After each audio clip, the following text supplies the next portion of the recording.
Monsieur le ministre. Oui, bonjour, M. Nogajou.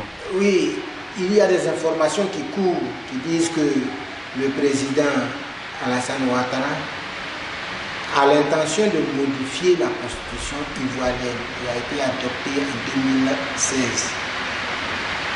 Alors, pour vous, est-ce que c'est le moment est bien choisi pour le faire?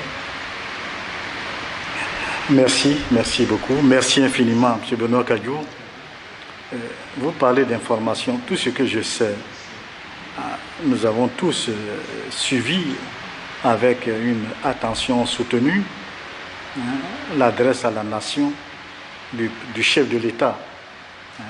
Parce qu'on confond souvent président de la République, chef de l'exécutif, et puis chef de l'État. Vous êtes là en tant que rassembleur du 6 août. Et là, il n'a pas annoncé de modification de la Constitution, il n'a pas annoncé de révision de la Constitution, il a annoncé, nous citons, de réglages, de petits réglages de la Constitution. Bon, déjà, c'est un peu délicat.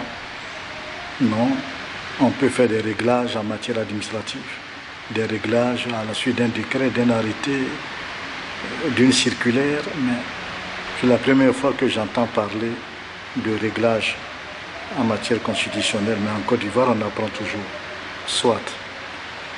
Mais vous savez, j'espère que ces petits réglages ne concernent pas l'article 55, ne concernent pas les conditions d'élection, la durée des mandats, la limitation des mandats et la limitation de l'âge.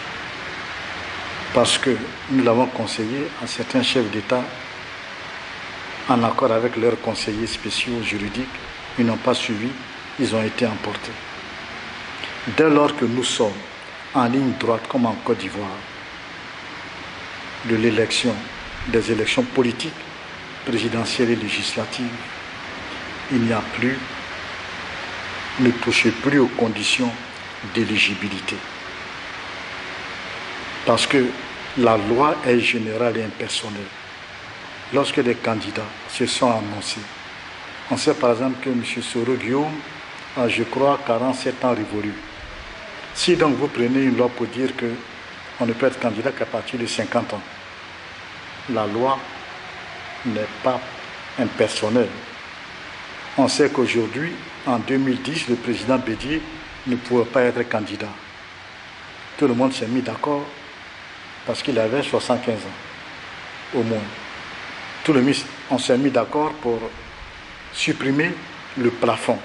Donc aujourd'hui, il peut être candidat s'il le souhaite.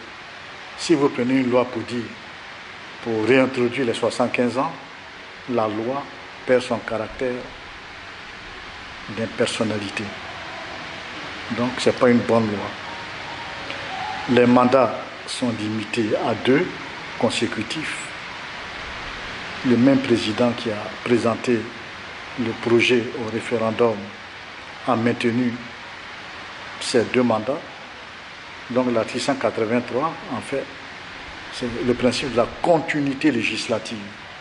Donc sur la question du nombre et de la durée des mandats, c'est comme si nous sommes mis d'accord et qu'on n'y a pas touché. Donc si vous venez maintenant toucher à cela, la loi n'est plus générale et impersonnelle.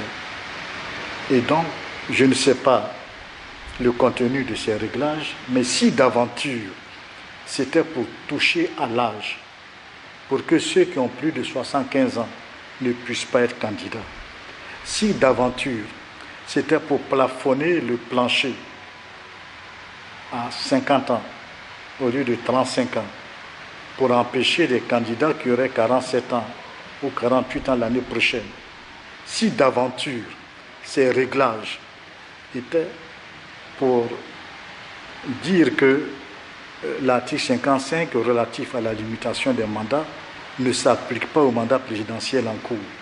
Si c'était ce cas, je voudrais déconseiller au président de le faire.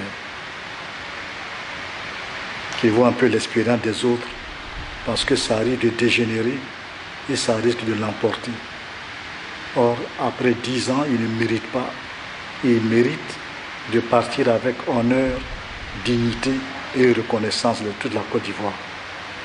Donc, mais enfin, le dernier mot, dans la vie d'un chef, vous écoutez tout le monde et vous prenez votre décision devant Dieu et votre conscience. Donc voilà un peu ce que j'ai pu dire sur ce point.